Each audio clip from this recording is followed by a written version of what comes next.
Another area on that list I want to pick up on is referrals. Now, it came nearly first on our list here, referrals. Where was it? Number 2 here. Now, it always comes number 1 or 2. There's no doubt about it, referrals is a very popular way of getting new customers.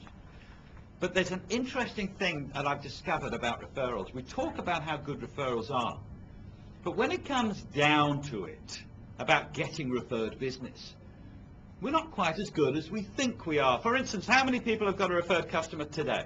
1 referred customer today. Very simple question. Anybody? 1. Okay. 2. What about 1 this week? 1 this week. Okay. A few more hands. 6 this week. 6 since last week. 6 since Christmas. See, the problem is we talk a lot about it, but when it actually comes down to it, we kind of allow referrals to kind of bumble along at their own pace. And that's not what referrals is all about. You see, referrals is potentially huge for you. You know this. Every single one of your customers knows somebody else you could be doing business with right now, but you're not. Every single one. Now let's have a think about this. If every single one of your customers knows somebody else you could be doing business with, all you need to do is find out the name of that person, and you could double the number of customers you get face-to-face with overnight, couldn't you? And we've already discussed and agreed that if you double the number of customers you're face-to-face with, you're going to double your number of closed sales. That's double the commission, folks. Worth working on. Now, if every one of your customers knows somebody else you could be doing business with, how are you going to find out the name of that person? Ask. Absolutely right. You ask. You ask at the end of every meeting with every single customer. You get into the habit of saying to the customer, just before I go, Mr. Customer, do you know of anybody else who could be benefiting from our superb products or our wonderful service? You ask at the end of every meeting. Because I promise you, they're not going to tell you unless you ask. Okay, sometimes they would, but mostly they don't. But if you do ask, you prompt them a little bit. And remind them, what about somebody at your club, perhaps, or somebody working here? Is there anybody else here that could be benefiting from these great service that we offer? You ask the question at the end of every meeting. Now, there's a great little technique I'm going to share with you called the 5-card trick.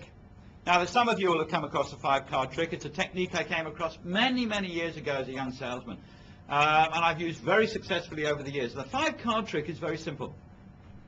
When you come to the end of a meeting with a very good customer, a guy you've got a good relationship with, right at the end of the meeting, you say to the customer, John, do you have a couple of minutes? I'd just like to try something out with you. Now, if the customer's got the good relationship that you think he has, he'll say, a couple of minutes, no problem at all. What do you want to do? So then you take out of your briefcase 5 blank white index cards, and you lay them on the table in front of you. Lay them out. Don't tell them what you're doing just yet. Just lay them on the table in front of you. And then you say to him, John, if you and I swap jobs for a week, you know, if you had my job and I had your job for 5 days, who would be the first 5 people you would call on? Now, this is quite an interesting question. It's quite a useful technique to put your customer in your shoes sometimes. We've talked about it before in this room. When you're handling objections, it's useful to put your customer in your shoes. When you're closing the sale, also a valuable technique. But here also for referrals, you say to him, if you had my job, who would be the first 5 people you'd call on? Make a game of it with him if you can. Now he's going to think for a bit. I know, he'd say. Fred Smith.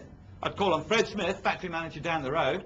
I'd give him a call. So Fred Smith's name goes down on the first white blank index card. Then try, if you can, he'll think about a bit more, perhaps come up with other names. Try if you can get to 5 names if you can. Look, if you get to 3 and he gets bored, stop there.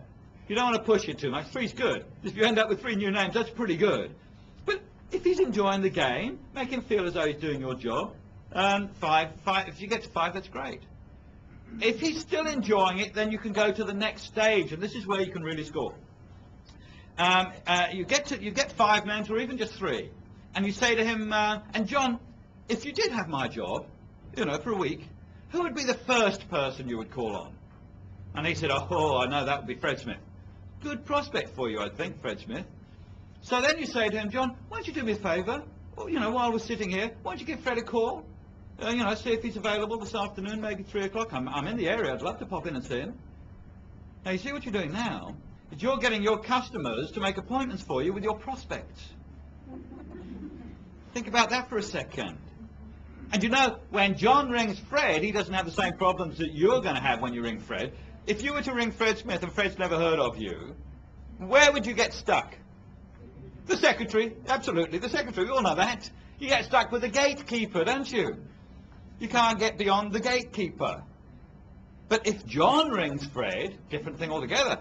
John rings Fred, he goes straight through the secretary, he says, hi Mary, put me through to Fred. Sure, John, she says, straight through. And then when you go and see Fred in the afternoon, you're not going as a salesman. You're going as a friend of a friend. And the first 2 or 3 minutes of the conversation is all about your close friend John. Because then that cements a friendship with Fred. So that by the time you actually talk about your product or your service, the rest is just a walk in the park. Because you've got that relationship going. And we all know, if you've got a relationship, the rest is very much simpler. So, use the 5-card trick if you can. I know some of you are thinking to yourself, that's quite a tough thing to ask. But I want you to promise me one thing. Go and try it once. That's all. Just try it once. Once you've tried it once, you will never look back. It's a wonderful way to get referred customers. I've used it in both selling products and services over the years. Wonderful way.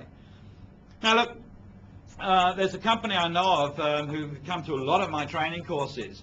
Sent their team a lot of my training courses. Now they've just recently issued all of their sales team with a new briefcase. And right on the handle, just next to the handle on this briefcase, right beside the handle, they've engraved the following. Have you asked the question? That is engraved on the briefcase. So that when the salesman's finished the call, he leans over to grab his briefcase, he picks it up, he's there, it reminds him. He reminds him, and, oh, by the way, Mr. Customer, just before I go, do you know of anybody else who could be benefiting from our superb products? Now, I don't care if you have it engraved on your briefcase or tattooed on your wrist. It doesn't matter to me, so long as you remember to ask that question at the end of every meeting, because that is how you can potentially double the number of customers you get face-to-face with overnight. Double the customers, double the closed sales.